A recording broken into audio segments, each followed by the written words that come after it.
안녕하세요, 구독자 여러분. 사연을 읽어드리는 필립입니다. 오늘의 사연 시작할게요. 안녕하세요. 얼마 전 이 채널을 알게 되며 여러 인생 이야기를 듣고 큰 용기를 얻게 된 23살의 젊은 여자입니다. 비록 나이는 어리지만 파란만장하고 우여곡절 많은 인생을 살았던 것 같아요. 그럼 제게 일어난 많은 사건과 사고들, 그리고 기적 같은 일을 여러분께 들려드릴 테니 부디 끝까지 들어주시고 좋은 말씀 나눠주시길 고개 숙여 부탁드리겠습니다.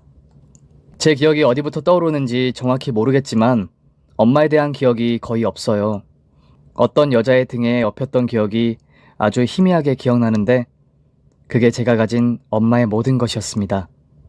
아마도 엄마는 제가 3살에서 4살쯤 몸이 아파서 집에서 거의 누워있던 아빠와 아무것도 할 수 없고 짐이 되는 저를 버리고 도망가셨습니다. 아빠는 당뇨가 심하셨는데 하루에서 이틀에 한 번은 꼭 인슐린 주사를 스스로 팔에 놓으셨습니다. 게다가 합병증도 심하셨어요. 아빠의 치아는 거의 다 망가져 음식을 제대로 씹지 못하셨고 게다가 안구 돌출까지 심하셔서 얼굴만 봐도 건강한 사람이 아니라는 걸 한눈에 알 수 있었습니다. 몸이 불편한 아빠는 제가 유아 시절에 고모를 집으로 부르셔서 저를 돌보게 하셨습니다.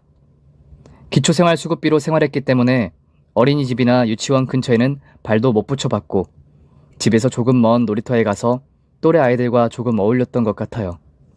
고모는 제가 8살 때부터 살림하는 걸 가르쳐 주셨답니다. 언제가 되었든 제가 아빠와 둘이 사는데 지장이 없으면 바로 떠나실 준비를 하셨던 거죠.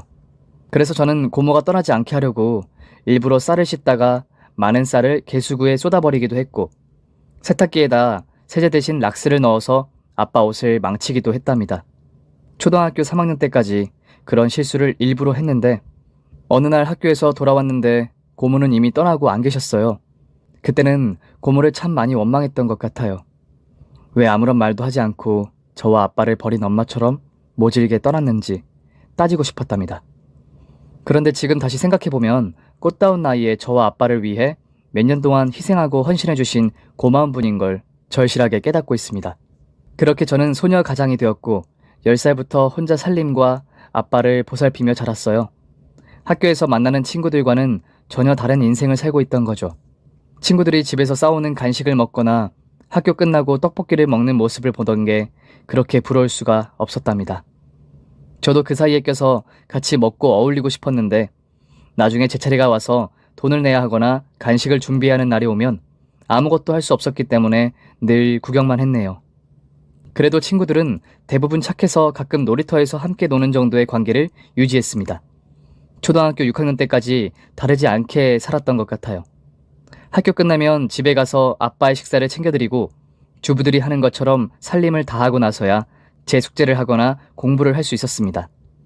이듬해 중학교에 올라가자 돈이라는 것에 더 크게 절실함을 느끼게 되었어요. 제가 몸도 크고 내면 성장도 하다 보니 저희 집이 얼마나 가난한지 온 피부로 느낄 수 있었습니다. 매달 나라에서 주는 기초생활수급비는 저희 집 월세를 내면 증발했기 때문에 생활비 한 푼이 없어 어디 동사무소를 통해 봉사단체에서 주는 쌀을 얻어먹거나 주말에 교회나 성당에 가면 예배 끝나고 받아올 수 있는 빵이나 떡 같은 음식을 얻어와 아빠와 나눠 먹기도 했네요. 그런 궁핍한 생활을 더 이상 할 수 없어서 14살에 알바를 처음 시작했습니다. 학교를 마친 오후 4시가 되면 식당에서 설거지 알바를 했는데 사장님이 홀에는 절대 나오지 말라고 하셨습니다. 어린애가 일하는 걸 보이면 손님들 눈에 좋지 않을 거라고 납득이 가는 설명을 해주셔서 특별히 기분이 나쁘진 않았어요. 저는 중학교 3년 내내 그 식당에서 7시간씩 설거지를 했고 매달 받는 알바비로 아빠와 이전보다 조금 나은 생활을 할 수 있었습니다.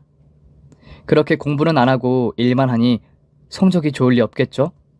물론 핑계 같지만 학교에 가면 너무 피곤해서 수업을 제대로 듣지 못했습니다. 그리고 선생님들 말처럼 대학에 가는 건 저에게 아주 먼 나라의 이야기 같아서 공부할 이유가 계속해서 사라져갔네요. 그런데 신이 저에게 가난을 주신 대신 한 가지 재능을 주셔서 학교 생활하는데 조금은 재미가 있었답니다. 제가 딱 한 가지 잘하는 게 바로 노래였어요. 학교 시험이 끝나면 선생님들이 며칠은 공부 대신 게임을 하곤 하잖아요. 그때 저에게 노래를 시키는 선생님들이 참 많았답니다. 저는 노래를 부를 때는 부끄러움이 전혀 없어 친구들 앞에서 열창을 했고 박수갈채를 받으며 자리로 돌아가 앉았죠. 그리고 중학교 3학년이 끝나갈 무렵 고등학교 진학을 위해 담임 선생님과 차례로 상담을 받았는데 제 차례가 오자 머리가 하얗더라고요. 공부도 못했고 학교 다니는 기간에 돈을 버는 게 낫겠다는 생각을 여러 번 했으니까요. 그런데 담임 선생님은 제 성적표를 보시고 뜻밖의 말씀을 하셨답니다. 여름아, 선생님이 너에 대해서 고민을 좀 해봤는데 너 혹시 예고에 갈 생각이 있니? 성적은 조금 떨어지긴 해도 아름이 넌 노래를 정말 잘하잖아. 아마 실기 테스트 보면 수월하게 합격할 것 같아. 다음 주에 실기를 보는 예고가 있는데 한번 가보지 않을래? 사실 저도 예고에 가고 싶다는 생각을 안 해본 건 아니었어요. 당연히 노래를 좋아하니 가고 싶었죠. 그런데 거긴 돈도 많이 들고 시간도 많이 투자해서 저처럼 가난하고 알바로 먹고 사는 학생에겐 정말 사치스러운 학교였답니다. 그런데 선생님이 반짝거리는 눈으로 유혹을 하시니 테스트는 받아보고 싶더라고요. 설마 합격하겠어? 그냥 재밌는 경험하고 와보자 하는 마음으로 일주일 뒤 선생님이 말씀하신 예고의 테스트를 보러 갔답니다. 그런데 실기 테스트를 받으러 온 학생들이 얼마나 많던지 가슴에 번호표를 달고 대기해야 했어요. 그래서 일찌감치 포기하는 마음으로 긴장을 풀었고 제 차례가 다가오자 심사하는 선생님들 앞에 섰답니다. 안녕하세요. 한아름이라고 합니다. 제가 부를 곡은 인순이의 거위의 꿈입니다. 간단하게 제 소개를 하고 노래를 시작했어요. 심사 선생님들은 제 앞에 학생들의 노래를 대충 듣고 그만을 외치셨는데 이상하게 제 노래는 끝까지 다 들어주시더라고요. 게다가 모두 박수까지 치며 제 노래 실력에 조금 감탄하신 것 같았어요. 한 선생님이 저에게 물으셨습니다. 아름이라고 했지? 노래를 어디서 배운 거니? 네? 아니요, 그냥 TV 보고 따라 부르는 걸 좋아할 뿐이에요. 그래? 타고난 노래꾼이구나. 아주 잘 들었다. 나중에 자주 볼 것 같다. 이만 나가봐도 좋아. 그렇게 칭찬과 합격이라는 의미가 내포된 말씀을 해주셔서 기쁜 마음으로 집으로 돌아왔답니다. 그리고 며칠 뒤 담임 선생님이 제가 예고에 합격했다며 교실에 친구들이 다 있는 자리에서 축하해 주셨어요. 이에 저는 예고에 진학해도 되는 걸까 하고 깊은 고민에 빠졌고 시급 많이 주는 알바를 구하면 가능할 것 같다는 저만의 희망을 만들었습니다. 그리고 제 결정을 아빠께 언제 말할까 고민하고 있었는데 병원에 가는 날 말하기로 결정했어요. 아빠 몸이 더 좋아졌다는 말을 듣고 예고에 진학하겠다고 말씀드리면 훨씬 더 기뻐하실 것 같더라고요. 그래서 며칠 뒤 저는 아빠를 휠체어에 태우고 대학병원으로 향했고 피 검사를 하고 몸에 뭔지 모를 동그란 것들을 붙여서 기계가 여러 가지 검사를 했습니다. 그리고 1시간 동안 검사 결과를 기다렸고 곧 의사 선생님과 마주해 결과를 듣게 되었네요. 한영우님, 오늘 수고 많으셨어요. 검사 결과가 나왔는데 지난번보다 더 안 좋아지셨어요. 사실 이 정도면 췌장 이식 수술을 받아야 할 정도예요. 여기서 인슐린을 늘려가면서 더 힘들게 사시는 것보다 수술을 받으시는 게 좋을 것 같습니다. 저는 의사 선생님의 말을 듣고 울먹거리며 물었어요. 선생님, 저희 아빠 그렇게 안 좋아요? 수술 받으시면 건강해질 수 있는 건가요? 그래, 수술하시면 분명히 건강해지실 거야. 혹시 아빠 말고 다른 친척들이 계시니? 뭐 이를테면 삼촌이나 고모 같은 분들 말이야. 그 순간 오래전 떠난 고모가 잠시 생각났습니다. 이번에도 저와 아빠를 구해주면 감사하겠지만 저희 집에서 떠난 날부터 연락이 닿지 않아 불가능했어요. 저는 의사 선생님께 고개를 가로저으며 말했습니다. 선생님, 제가 이식 수술을 해드리면 되지 않을까요?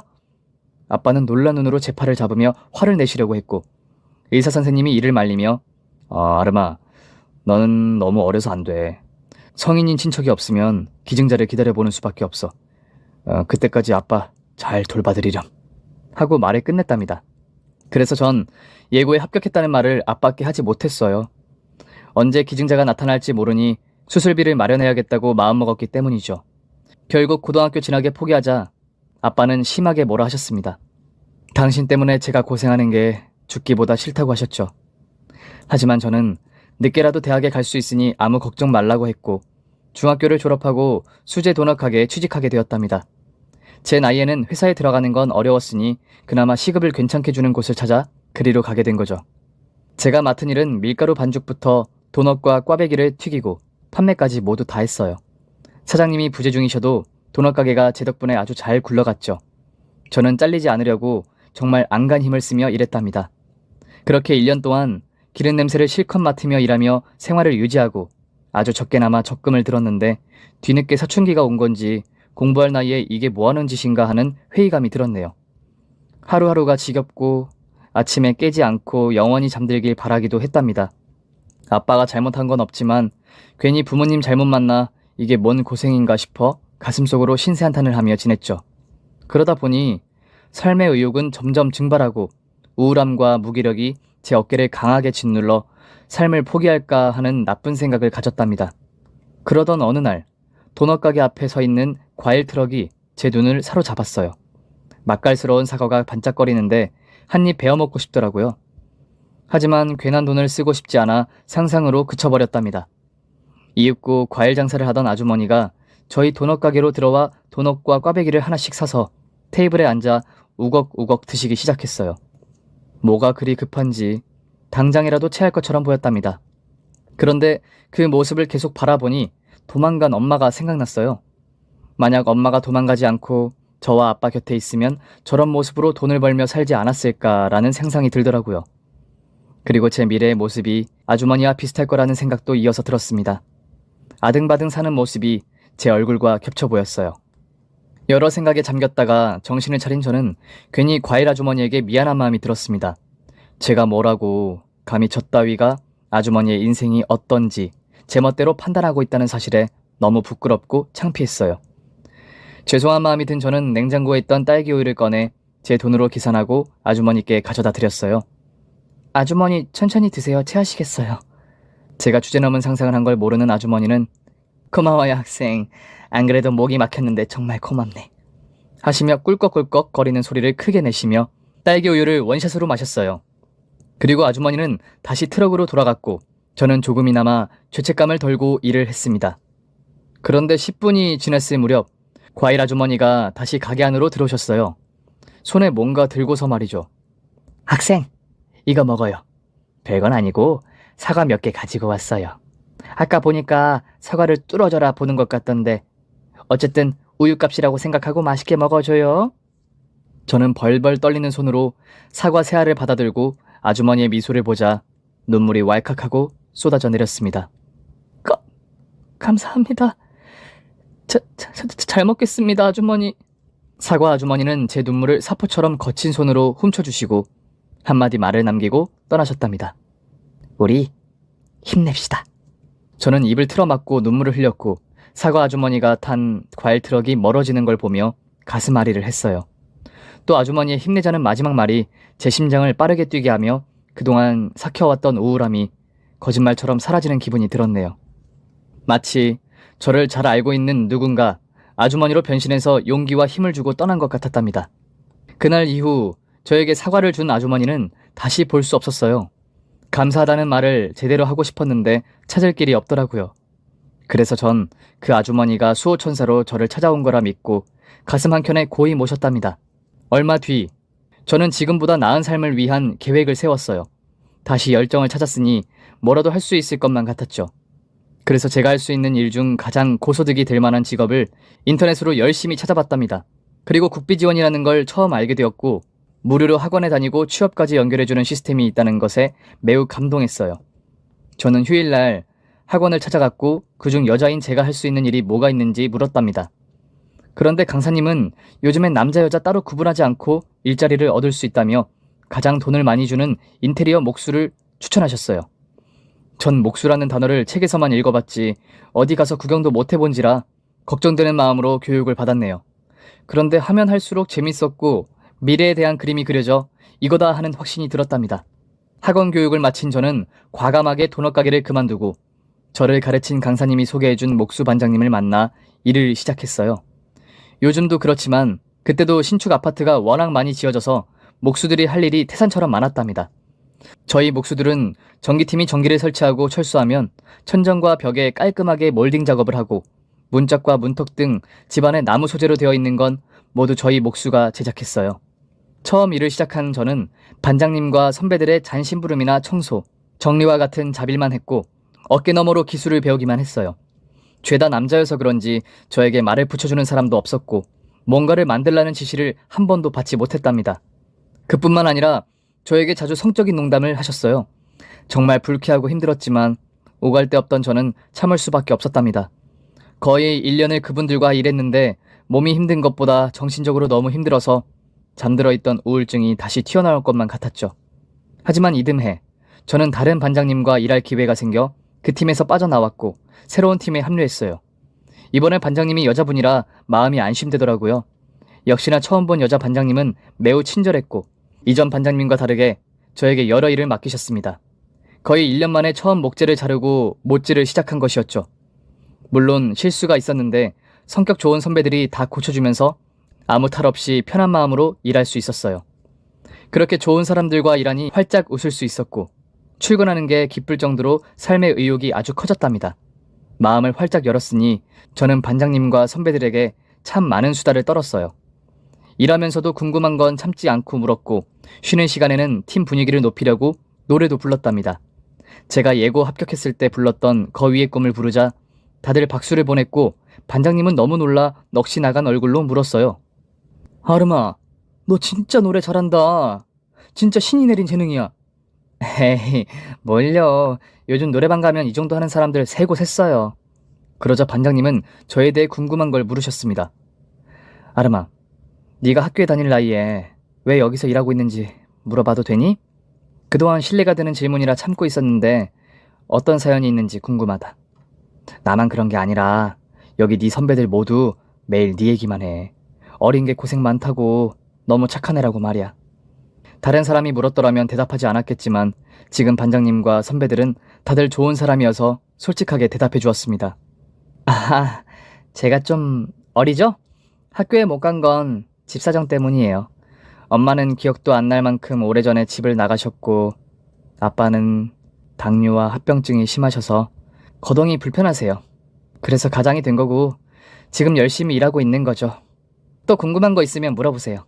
제 말을 들은 반장님은 안쓰러운 눈을 보이며 말했습니다. 아찔의 짐작은 하고 있었어. 집안 형편이 어려워서 고등학교에 못 갔다니 정말 속상했겠다. 그래도 뭐 이렇게 사는 것도 나쁘지 않잖아? 나중에 기회가 여러 번 찾아올 거니까 가수 꿈을 포기하지 마. 그 말 듣는데 오랜만에 가수를 꿈꾸던 지난 날들이 떠올랐고 먼 미래에 무대 위에서 노래를 하는 제 자신을 상상했어요. 하지만 이상과 현실은 달랐기에 다시 정신을 차리고 몫으로서 최선을 다해 일했답니다. 반장님은 한결같이 저에게 잘해주셨어요. 나이가 50대 초반 정도셨는데 어느 날부터 저를 어이 딸내미라고 부르셨고 저도 네 엄마 하고 재치있게 대답했습니다. 그렇게 6개월을 즐겁게 일하고 돈도 만족할 만큼 벌었어요. 늘 재밌기만 하고 큰 사고 없이 일해서 이대로 계속 돈을 모으면 아빠의 수술비를 기증자가 나타나기 전까지 마련할 수 있을 것 같았습니다. 그런데 무사할 것만 같은 날들에도 비극은 저를 찾아왔어요. 그날은 비가 너무 많이 내려 눈앞이 보이지 않을 정도였는데 저희는 실내에서 작업을 해서 신축 아파트 안으로 들어갔죠. 반장님은 비도 오고 하니 일찍 일을 마치자는 말을 했고 다들 쉼없이 목재를 자르고 못질을 했어요. 그래도 사람이 한 번도 안 쉬고 일할 수는 없더라고요. 막내인 제가 반장님께 엄마, 우리 좀 쉬었다 해요. 커피 한 잔씩 하고 숨 좀 돌리죠. 라고 말했고 반장님은 여느 때처럼 미소를 지으며 그럴까? 우리 딸내미가 쉬자는데 당연히 쉬어야지. 다들 휴식! 하고 외쳤답니다.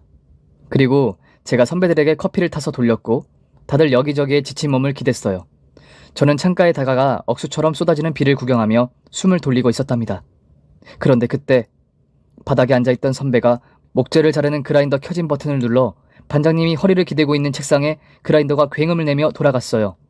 깜짝 놀란 반장님은 그라인더가 있는 뒤로 몸이 넘어가며 큰 사고가 날 상황에 처하게 되었습니다.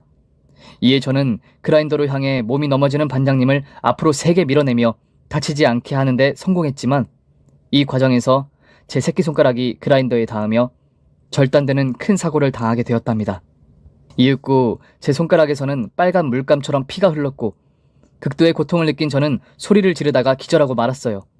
정신이 들었다 나가기를 반복했는데 제 손에 헝겊이 감겨있는 게 느껴졌고 누군가 저를 업고 차에 태워 병원으로 가는 것 같았어요. 그리고 긴 잠을 자고 깨어나자 병원 침대에 누워 링거를 맞고 있는 걸 알게 되었습니다. 제 옆에는 반장님이 눈물을 흘리며 내려다보고 있었어요. 정신이 들어, 아름아? 괜찮아? 반장님, 어떻게 된 거예요? 그러자 반장님은 저에게 버럭 화를 내셨습니다. 이 멍청아! 거기서 왜 그런 행동을 해서 이 사단을 만들어? 다치도록 두지 왜 네가 대신 사고를 당했냐는 말이야. 저는 아무 말도 하지 않았고 흥분을 가라앉힌 반장님이 제 머리를 쓸어주시며 다시 말했습니다. 다행히 손가락 봉합 수술이 잘 되어서 괜찮을 거래. 재영이가 아이스박스를 챙겨와서 네 손가락을 거기에 담아와서 가능했던 거야. 그랬군요.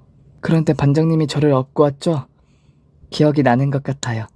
반장님은 119에 신고했는데 아무래도 자기가 먼저 출발하는 게 빠를 것 같아 저를 업고 뛰었다고 전했어요.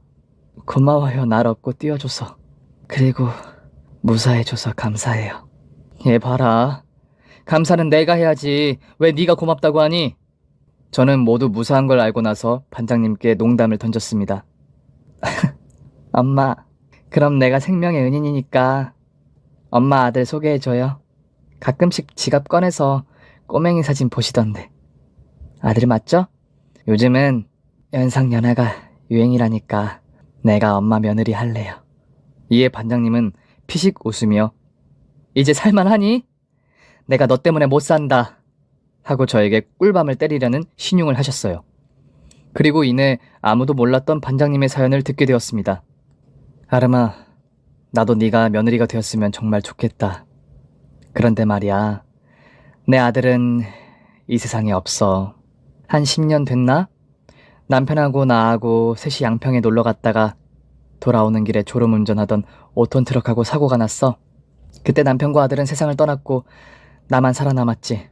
내 아들이 살아있었더라면 아름이 너보다 1살 많았을 거야. 저는 무슨 대답을 해야 할지 몰랐습니다. 반장님에게 며느리가 되겠다는 농담을 왜 했는지 제 자신이 무척이나 미웠어요. 죄송해요. 그런 일을 겪으셨으리라고는 상상도 못했어요, 반장님. 가슴이 많이 아프셨죠. 이제 괜찮아. 그때 사고 이후로 우울증에 시달리다가 뭔가 배우고 바쁘게 살면 좋겠다 싶어서 목수가 되기로 결심한 거야. 아, 내 남편이 목수였거든. 그리고 반장님이 지금의 위치로 오르기까지 여러 해를 일했고 점차 삶의 의지가 생기며 남편과 아들을 가슴에 묻을 수 있다고 전했답니다. 그 말을 듣는데 세상에는 나만 힘들고 괴로운 게 아니었구나 하는 깨달음을 얻었고 반장님처럼 더 열심히 살기로 마음먹었어요. 다행히 저는 산재보험이 적용되어서 병원에 입원해 있는 동안 입원비와 월급이 들어왔고 아무 걱정 없이 회복할 수 있었답니다. 그리고 한 달하고 보름이 지나자 다시 일을 시작할 수 있었어요. 반장님과 선배들은 미련하게 왜 출근했냐며 한두 달은 더 쉬라고 호통을 치셨는데 제가 고집을 부리며 잡일이라도 돕겠다고 했습니다. 저는 쉬는 시간에 노래를 불러 팀의 분위기를 더 좋게 만들었고 농담과 애교까지 부리며 막내 역할을 톡톡히 했죠. 한 달 뒤에는 제 손가락이 너무 멀쩡해져서 다시 망치와 톱을 잡을 수 있었습니다. 점점 초보자에서 기능공으로 조금씩 오르고 있었죠. 그런데 얼마 뒤에는 기쁜 소식과 걱정되는 소식이 동시에 찾아왔습니다. 아빠가 다니는 대학병원의 직원이 저에게 전화를 주었는데 당뇨 합병증이 심한 저희 아빠에게 췌장이식 기증자가 나타났다는 거예요. 너무 잘 됐고 기뻐서 기증자가 누구냐고 물었더니 병원에서 입원하던 환자였는데 세상을 떠나며 보호자가 신체 기증을 했다는 소식을 알려주었답니다. 그 말을 듣자 고인이 되신 분께 진심으로 죄송하지만 아빠가 살아있는 것에 감사함을 느꼈어요. 하지만 걱정되는 일은 바로 수술비였습니다. 저희 아빠는 제가 태어나고 얼마 뒤부터 당뇨를 앓으셔서 보험사에서 보험을 들어주지 않았기 때문에 수술비 모두를 제가 내야 했어요. 수술비가 얼마인지 물었는데 췌장 이식이 3천만 원이고 입원과 치료비 또한 500만 원 정도 나온다고 병원 직원분이 알렸답니다. 그래서 저는 대출을 알아보았는데 은행에서는 담보가 없어서 어렵다고 하더라고요. 제가 모아둔 돈은 1,000만 원 남짓이었는데 2,500만 원을 어디서 구해야 할지 막막했습니다. 병원에는 일주일 안에 아빠를 모시고 가겠다고 말해놔서 시간을 벌긴 했는데 돈에 대한 해답이 나오지 않아 사채업자라도 찾아야겠다는 생각을 했어요. 그렇게 무수한 근심을 가지고 일하다 보니 제 표정을 단번에 읽어낸 반장님이 어이 딸, 무슨 일 있어? 표정이 왜 그래? 엄마한테 말해봐 라고 물으시는 거예요. 하지만 저는 쉽게 입을 열지 못했답니다. 딸내미 빨리 말해보라니까. 이거 서운한데 난 아름이 네 고민을 들어줄 가족이라고 생각했는데 말이야. 순간 가족이라는 말을 듣자 저도 모르게 눈물이 핑 돌았고 주위에 있던 선배들이 일하다 말고 저를 반원으로 둘러쌌습니다. 다들 무슨 일로 눈물을 흘리느냐며 어떤 일이든 도와줄 테니 털어놓으라고 하더라고요. 그래서 전 반장님과 선배들에게 제 상황을 말씀드렸습니다. 모두 제 입을 집중해서 보며 한마디 한마디를 귀담아 들어줬고 제 말이 끝나자 반장님이 말문을 열었어요. 뭐야? 아버님이 이식 수술을 받게 되는 건 기쁜 소식인데 울긴 왜 울어? 수술비야 우리가 모아서 내면 되잖아. 다들 어떻게 생각해? 그녀의 말이 끝나자 선배들이 이구동성으로 대답했어요. 우리가 함께 도와줘야죠. 저는 저를 감싸고 있는 사람들의 얼굴을 한 명씩 모두 바라보고 눈물을 흘렸습니다. 그건 제가 태어나서 처음으로 기뻐서 흘리는 눈물이었어요. 그렇게 수술비는 반장님이 거의 다 내시고 선배들이 십시일반으로 돈을 모아 입원비를 내주셨습니다. 그리고 아빠는 오랜 시간을 수술을 받고 나오셨는데 의사 선생님 말로는 앞으로 인슐린이 필요 없을 거라고 호언장담하셨어요. 그때 두 번째로 기쁨의 눈물을 흘렸습니다. 아빠가 더 오래 사실 수 있다는 것에 매우 기뻤죠. 며칠 뒤 아빠가 일반 병실로 옮겨지고 반장님과 선배들이 함께 문병을 왔습니다. 그분들은 아빠에게 좋은 딸을 뒀다고 훌륭한 딸을 둬서 행복하겠다며 제 칭찬을 끝없이 하는 바람에 병실 안은 웃음으로 물들었네요. 아빠는 모두에게 감사하다고 전했고 반장님께 특히 진심으로 고맙다는 인사를 했답니다. 반장님, 우리 아름이에게 엄마처럼 대해주신다고요? 수술비까지 지원해주시니 몸둘 바를 모르겠습니다. 제가 건강해지면 꼭 갚겠습니다. 아니에요. 아름이는 제가 딸로 삼았으니 갚지 않아도 됩니다. 그냥 아름이 아프지 않게 건강해지기만 하세요. 저는 반장님, 아니 엄마의 말을 듣고 그녀의 품에 안겨 엉엉 소리를 내며 어린아이처럼 울고 말았네요. 이듬해 19살이 된 저는 반장님의 소개로 노래를 부를 기회가 생겼답니다. 아름아, 우리 오빠 딸이 결혼하는데 네가 축가를 불러주지 않을래? 아니, 네가 불러줘야 해. 이미 네가 부르기로 정해놨어. 네? 반장님 조카 결혼식 망치고 싶으세요? 저 자신 없어요. 하지만 반장님은 이미 정해진 일이라며 저에게 책임지라고 일러주셨답니다. 그래서 전 결혼식 전까지 노래방에서 피나는 노력을 해 무사히, 아니 열광적인 축가를 부르게 되었어요. 그 무대가 저의 첫 무대였는데 아직도 잊혀지지가 않는답니다. 사람들이 모두 저에게 가수라고 불러주는데 닭살이 돋더라고요. 이게 내 꿈이구나, 내 인생이구나 하는 마음이 크게 들었어요. 게다가 반장님은 제가 설 무대를 여러 차례 마련해 주셨어요. 반장님이 인테리어 했던 이벤트 회사에 연락해 저를 소개해 주셨고 저는 작은 행사장과 결혼식, 돌잔치 등 여러 무대에 서게 되었답니다. 그리고 19살이 끝날 무렵 제가 노래를 부르는 영상들이 여기저기 돌았는데 어느 대학에서 특혜를 주고 싶다고 연락이 왔습니다. 반장님이 제가 소녀가장이고 학교를 못 다니는 사정을 영상 밑에 대롱대롱 글을 써놓으셔서 그런 행운이 찾아온 거죠. 결국 저는 수능도 보지 않고 대학 등록금도 내지 않고 지방에 있는 대학교의 실용음악과에 들어가게 되었습니다. 그래서 어쩔 수 없이 목수일을 그만두게 되었고 반장님과 선배들과 잠시 이별하게 되었죠. 3년이 지난 지금 저는 대학교 3학년 학생입니다. 내년에 졸업반이 되는데 그 후에 제가 만든 곡으로 가수를 할 목표로 열심히 공부하고 있답니다. 어떻게 될지는 모르겠지만 꿈을 향해 달려보려고요. 그리고 반장님과 선배들은 제가 한 달에 한 번씩 올라가서 만나고 있답니다. 그분들이 아니었으면 제 인생이 이렇게 풀리지 않았을 테니 평생 은인으로 생각하고 살 것입니다. 지금까지 제 이야기를 글로 쓰다 보니 참 많은 눈물이 나오네요. 마지막으로 제 인생에 반짝이는 별을 심어준 여러 사람들께 감사 인사를 드리고 글의 마침표를 찍고 싶네요. 고모 덕분에 아빠와 살 희망을 찾았어요. 저에게 많은 걸 가르쳐 주셔서 감사합니다. 저는 고모가 우릴 버렸다고 생각하지 않아요. 언제든 좋으니 꼭 만나면 좋겠어요. 사과 아주머니, 덕분에 우울했던 제 인생에 열정이 생겨 여기까지 왔습니다. 감사해요. 목수 선배들, 막내 동생처럼 아껴주고 보듬어줘서 진심으로 고마워요. 아빠는 나에게 짐이 아닌 집이에요. 제가 돌아갈 곳이 있는 소중한 품이고요. 사랑해요. 마지막으로 반장님, 아니 엄마, 당신이 아니었으면 난 아무것도 아니었을 거예요. 당신을 만난 게 내 인생의 가장 큰 기쁨이에요. 늙어 죽을 때까지, 아니 죽어서도 당신의 딸이 되고 싶어요. 진심으로 고맙고 사랑합니다. 구독과 좋아요 눌러주시면 다음 사연을 준비하는데 큰 힘이 됩니다. 그럼 저는 다음 사연으로 만나 뵙겠습니다. 오늘도 건강하시고 행복하세요.